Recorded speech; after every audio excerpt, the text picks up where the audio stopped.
याद नहीं है। तो उन्होंने क्या किया, एक आधे मिलियन साल पहले का एक फॉसिल्स मिल गया है, ये क्लेम करने के लिए एक ह्यूमन का स्कल लिया और उस पे एप के जबड़े को चिपका करके मतलब ह्यूमन का स्कल लिया और एप का जबड़ा लिया और उसे चिपका करके बोल दिया कि ये एवोल्यूशन का एविडेंस है, पुरानी प्रजाति का एविडेंस है, और उसे म्यूजियम में रखा गया। 40 साल तक उसको पढ़ाया गया किताबों में, खूब लोगों ने उस पर पीएचडी की, उसके ऊपर रिसर्च हुई, और 40 साल बाद पता चला जब उस म्यूजियम के प्रशासन में कुछ ऐसे लोग आए जिनको डाउट हुआ थ्योरी ऑफ एवोल्यूशन पर, तो उन्होंने जब चेकिंग की तो पता चला कि हाँ, ये जो फॉसिल है ये फर्जी है। ये तो साइंटिफिक कम्युनिटी की ओर से हुआ था, जब जाहिर है इसमें कोई डिबेट नहीं है। हाँ ये, लेकिन उसमें आप ये भी देखें कि जो जिसने उस फोर्जरी को पकड़ा, तो वो क्या किसी रिलीजियस आदमी ने पकड़ा, वो वही साइंटिस्ट नहीं पकड़ा। वो तो हम भी कह सकते हैं कि रिलीजियस कम्युनिटी में भी जो पाखंड होते हैं, बहुत सारी, जैसे जाति व्यवस्था है, छुआछूत है, तो बहुत सारे रिलीजियस लोग उसका विरोध करते हैं। तो वो तो मनुष्य का विरोध मनुष्य ही करता है, कोई ना कोई करेगा। होता क्या है, जो उसमें जहाँ तक टैगिंग अभी करके क्या होता है? रिलीजियस वाली बात है, रिलीजियस लोग जो करते हैं विरोध, उसमें ना दो तरह के प्रयास चलते मुझे दिखते हैं समाज के अंदर। एक प्रयास तो ये चलता है, वो कहते हैं कि भाई लोग इन ग्रंथों से तो आज़ाद हो नहीं पाएंगे, वो धर्म तो छोड़ना लोगों के लिए मुश्किल है, मतलब नेक्स्ट टू इम्पॉसिबल वाली बात है, तो हम एक काम करते हैं, इनके अर्थ बदल देते हैं। तो नहीं, पर ये आपको प्रूव करना पड़ेगा कि उनके अर्थ बदले गए हैं या वास्तव में उनके अर्थ वही हैं जो वो बता रहे हैं। इस पर भी डिबेट, ये भी ये डिबेटेबल बात टॉपिक है। होती है पर्सपेक्टिव की। मैं जिस तरह से पढ़ता हूँ, मैंने जितनी चीजें पढ़ी हैं, मुझे तो वो चीजें बिल्कुल लगता है कि तो मैं जाति आपसे व्यवस्था पूछना चाहूंगा, क्या है। आप कह सकते हैं ऐसा कि डॉक्टर अंबेडकर का पर्सपेक्टिव गलत था यहाँ पर? हाँ बिल्कुल कर सकता हूँ भाई, वो भी ह्यूमन बीइंग है, उसमें क्या दिक्कत है। चलिए, होता क्या है, देखिए यदि होता यदि मैं बताता हूँ, होता क्या है कि जो जो कोई भी जो ऐसा बंदा है जिसका कि समाज में एक प्रभाव है, जिसको कि समाज में बहुत ज्यादा लोग सुनते हैं, उसके पास एक, उसके ऊपर एक प्रेशर होता है कि अब मैं कुछ ऐसी बात ना बोल दूं जिससे कोई बहुत बड़ा विवाद क्रिएट हो जाए। तो वो एक ऐसी बात कहना चाहता है जिससे कि ज्यादा से ज्यादा लोगों को वो संतुष्ट कर सके और मैसेज भी चला जाए और नुकसान भी ना हो। तो ये एक बड़ा सेफ है ये कहना कि भाई नहीं, हाँ जो है वेदों में ऐसा नहीं है और इसको बाद में मिस इंटरप्रेट कर दिया गया। तो ये एक सेफ है। इसमें क्या हुआ कि भाई हो सकता है कि संभावना ये भी है कि जो लोग वेदों को मानने वाले हैं वो कहें कि हाँ यार ये तो गलती है, हम ऐसा नहीं कर, वो अपनी गलती भी रियलाइज करें और उस चीज़ से बाहर निकलें। और दूसरा ये भी है कि जिन लोगों के साथ ऐसा बुरा हुआ है उनको भी लगे कि भाई हाँ ये गलती से ऐसा हो गया, तो एक कहें कि एक विवाद पैदा होने से बच जाएगा। तो ज़्यादातर लोग आजकल आप देखें कि कोशिश यही लोगों की रहती है कि जो ग्रंथ हैं उसको इस तरह से इंटरप्रेट हम कर दें ताकि लोगों की आस्था को भी ठेस ना लगे और अपने हमारा मैसेज भी चला जाए। मेरा सवाल ये है कि आप ये किस आधार पर क्लेम कर रहे हैं कि डॉक्टर अंबेडकर का या और भी लोगों का परसेप्शन गलत था कि उनके अर्थ बदले गए? मैं ये जानना चाहता हूँ, क्या आपने उन भाष्यों का अध्ययन किया या आपने फर्स्ट एंड संस्कृत बिल्कुल पढ़ी? किया। मैंने शंकर भाष्य पढ़ा है, गीता का पूरा शंकर भाष्य पढ़ा है। आप भी अगर पढ़ें उसको, शंकर भाष्य को, तो उसमें चीजें एकदम स्पष्ट हो जाती हैं। आज की इंटरप्रिटेशन पढ़ेंगे जी तो उसमें बहुत घपलेबाजी हो जाएगी। नहीं, किस शंकर भाष्य किस ग्रंथ का पढ़ा? गीता का, श्रीमद् मैं भागवत। गीता की बात नहीं, मैं अभी वेद की बात कर रहा था। क्योंकि डॉक्टर अंबेडकर का जो परसेप्शन था वो वेदों के ऊपर था कि वेदों में वर्ण व्यवस्था कर्म के आधार पर। वेदों में मैं देखो, मैं बताऊं, मैं ऋग्वेद पढ़ा हुआ है, कुछ रेफरेंसेस जैसे अब आपने यजुर्वेद का कोट किया था वो भी मैंने पढ़ा हुआ है। तो उसमें भी जहां तक बात है वो ये है कि जो वेद वाणी है वो सबके लिए, उसमें सबके पढ़ने की बात नहीं है कि सबके पढ़ने के लिए है, कि वे सबके कल्याण के लिए या सबके, मतलब कहें कि एक, मान लीजिए जैसे कि लॉ बनता है, हमने कोई संविधान बनाया, वो संविधान सब पर लागू हो रहा है, उसमें चाहे कोई भी हो व्यक्ति, उसको सब पर लागू हो रहा है। पढ़ने के भी है, पढ़ने के भी है। जैसे मैंने बताया कि बहुत सारे शूद्र ऋषि बने हैं, ब्राह्मण बने हैं, तो उस पर आप क्या कहेंगे? उनके मुझे रेफरेंसेस चेक करने पड़ेंगे। मैंने जितने रेफरेंसेस चेक करे हैं इस तरह के, तो मैंने उनमें घपलेबाजी पाई है। जैसे रामायण के बारे में कहा जाता है, जो महर्षि वाल्मीकि हैं उनको कहा जाता है कि भाई वो भी हाँ, शूद्र लेकिन समाज से इसीलिए थे। मैंने वो उदाहरण नहीं दिया, वो प्रचेतस मुनि के पुत्र थे। बात वही है कि यदि एक व्यक्ति गलत रेफरेंस दे रहा है तो इसका अर्थ ये नहीं है कि फिर सारे ही रेफरेंसेस गलत हैं। होता क्या है कि इसमें मैं जो चीजें रेफरेंसेस इतनी दे रहा ज्यादा हूँ है उन ना पे कि डिबेट कर सकता हूँ। वाल्मीकि जी वाला रेफरेंस गलत है। वाल्मीकि जी जो थे वो ब्राह्मण के ही पुत्र थे। अच्छा, और ये गलत फैलाया गया। हाँ, लेकिन महर्षि ऐत्रेय महिदास जो थे वो दासी पुत्र थे, एलुष जो थे वो शूद्र पुत्र थे, जो विश्वामित्र थे वो क्षत्रिय पुत्र थे। और इसमें ये भी मेरे पास इन सबके एविडेंसेस हैं। बहुत इंपॉर्टेंट हो जाता है, जैसे अर्पित जी कह रहे हैं जो घपलेबाजी होती है, इसमें ये इंपॉर्टेंट हो जाता है कि जब कुछ मिलता है वेदों से या हिंदू ग्रंथों से तो वेद और हिंदू ग्रंथ तो सर्वोच्च हो ही जाते हैं। लेकिन जैसे ही कुछ खराब मिलेगा या कुछ ऐसे सामाजिक कुरीति मिलेगी तो तुरंत उसको मिलावट बोल देंगे, या फिर उसको बोल देंगे कि ये तो अंग्रेजों ने या मुगलों ने या फिर और लोगों ने हिंदू धर्म को बदनाम, सनातन हिंदू धर्म को बदनाम करने के लिए मिला दिया है। तो ये क्या एक डिफेंस मैकेनिज्म नहीं है? मैं इसका भी आंसर दूंगा। इससे पहले मैं थोड़ा जो पहले डिस्कशन चल रहा था उसको मैं कंक्लूड करना चाहूँगा कि जैसे हम इस डिबेट को ही क्लोज कर देते हैं यहाँ पर एक एम्पेरिकल एविडेंस दिखा करके। जैसे आपको डाउट है कि वेदों के वो अर्थ गलत है जहाँ पर ऐसा बोल दिया गया कि स्त्रियों को भी वेद पढ़ने के अधिकार हैं, पर क्या हो यदि मैं आपको एक आर्कियोलॉजिकल एविडेंस दिखाऊं जहाँ पर हमें एक तांबे की प्लेट पर, या धातु का नाम मुझे याद नहीं है, वो उसकी डेटिंग है 100 BCE, जिस पर एक महिला हवन करवा रही है, वो पुरोहित है और विवाह चल रहा है, विवाह की सेरेमनी है। तो अर्थ तो बदले जा सकते हैं, पर क्या आर्कियोलॉजिकल एविडेंस भी जाके टाइम ट्रेवल करके पास्ट में फेक बनाया जा सकता है? मैं न केवल ग्रह सूत्रों में और धर्म सूत्रों में दिखा सकता हूँ कि स्त्रियों को वेद पढ़ने का अधिकार है, न केवल वेदवाणी उनके लिए, बल्कि वेदों का उच्चारण करने का भी उन्हें अधिकार था, बल्कि इसका आर्कियोलॉजिकल एविडेंस भी हमें मिलेगा। तो यहाँ से पता चलता है कि यदि हमें यजुर्वेद का या किसी भी वेद का, दयानंद सरस्वती का या किसी और व्यक्ति का भाष्य मिल रहा है जहाँ स्त्रियों को वेद पढ़ने का अधिकार है, और हमें मौर्यन डायनेस्टी में या फिर हिस्ट्री में भी उसका एविडेंस मिल रहा है, तो हमें मानना पड़ेगा कि वो अर्थ बदल नहीं रहे हैं, उल्टे बीच में अर्थ बदले गए थे और वो पहले वाले अर्थ को वापस लेकर आ रहे हैं। तो अगर मैं ये आर्कियोलॉजिकल एविडेंस आपको दिखाता हूँ या हम वीडियो में लगाते हैं, तो क्या आप मान लेंगे कि वाकई में स्त्रियों को वेद पढ़ने का अधिकार था, वो हवन करती थी? मुझे एविडेंस जो भी है चेक करना पड़ेगा। हाँ, आप चेक करिए, उसे आप जाके म्यूजियम में वेरीफाई कर सकते हैं। जो एविडेंस है इस बार एम्पेरिकल है, तो उस पे भाषाओं पे झगड़ने की आवश्यकता नहीं इवन है। इसमें ना पॉसिबिलिटी एक ये भी हो सकती है कि कभी भी किसी समाज के अंदर एक ही विचारधारा नहीं होती है, डिफरेंट यही हम विचारधाराएं कहना चाह होती रहे हैं समाज के अंदर। हो सकता है कि उस समय भी एक विचारधारा हो जो कहती हो कि भाई स्त्रियों और शूद्रों को कोई अधिकार नहीं है वेदों को पढ़ने का, और उसमें कहीं कोई एक विचारधारा ऐसी भी रही हो जो कहती हो कि नहीं भाई इनको भी पढ़ने का अधिकार होना चाहिए। तो इसमें मुझे बस यही मैं कहना चाह रहा हूँ कि ऐसी विचारधारा हमेशा से मौजूद थी जो वेदों का गलत अर्थ करती थी, जो वेदों का सही अर्थ करती थी। अब बात यह है कि ये कौन डिसाइड करेगा कि कौन सी विचारधारा वेदों के सही अर्थ बता रही थी और कौन सी विचारधारा वेदों के गलत अर्थ बता रही थी। तो इसके लिए फिर आपको झगड़ा जो आप करेंगे वो फिर संस्कृत पे और वेद भाषा पर हो जाएगा। नहीं, इसमें If you don't know how to make chords, this is it. You can drag one of these chord progressions in, boom, just like that.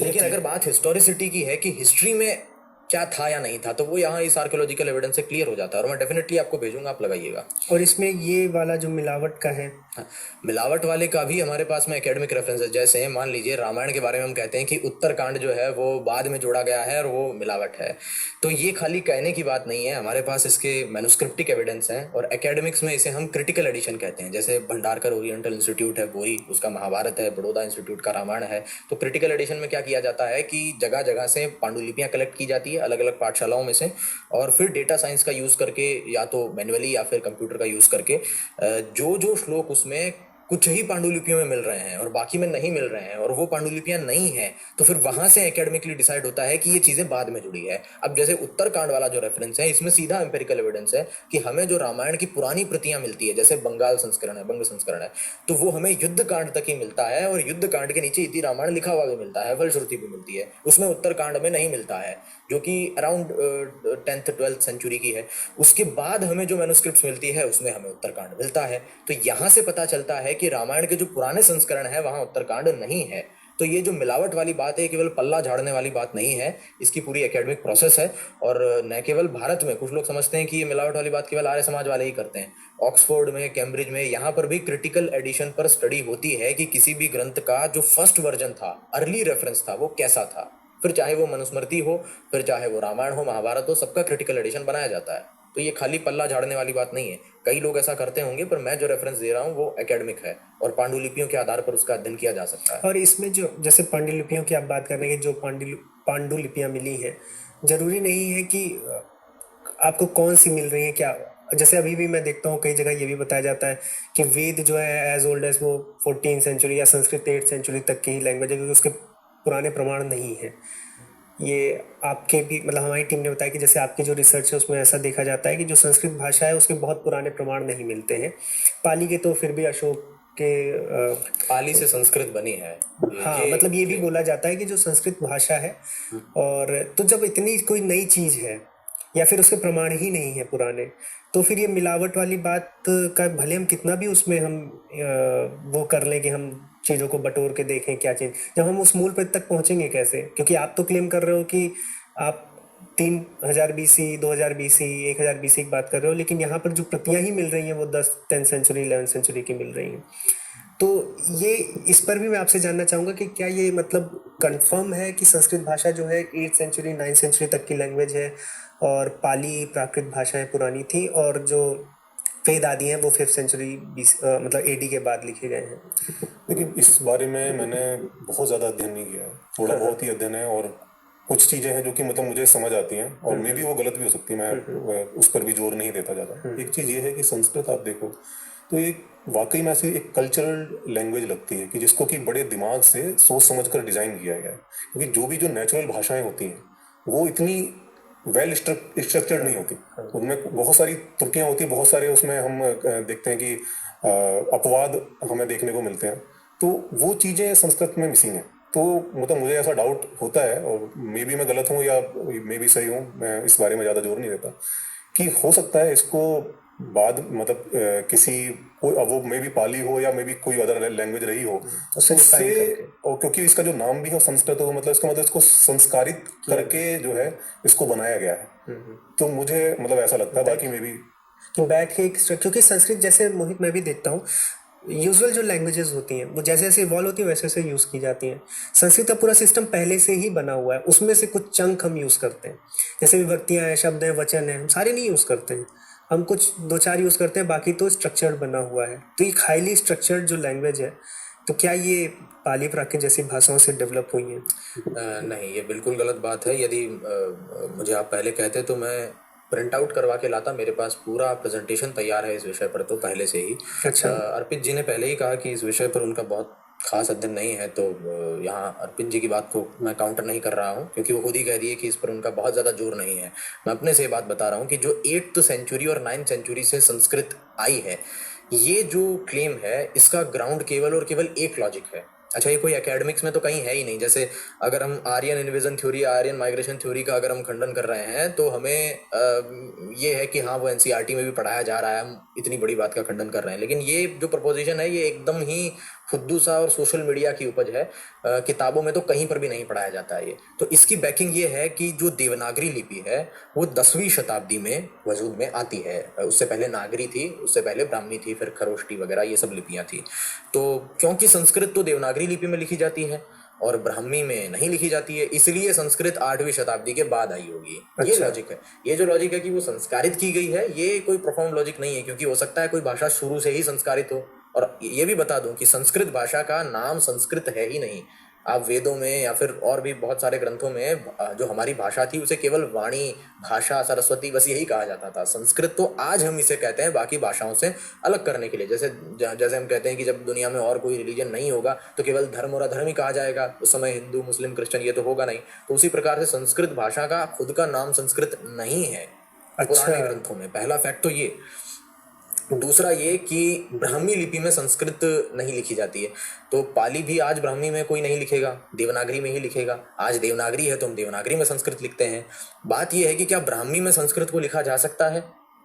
तो इसका उत्तर है बिल्कुल लिखा जा सकता है, और हमें इंस्क्रिप्शन भी मिलते हैं। अगर अभी यदि इसमें ब्राह्मी में मुझे लग रहा है क्वेश्चन ये उठता है कि जो क्षत्रज्ञ, मैं वही बोलने वाला था। ब्राह्मी में मैं आपको खुद क्षत्रज्ञ लिखकर दिखा सकता हूँ अभी, यदि आप पेपर पेन लेकर आए तो।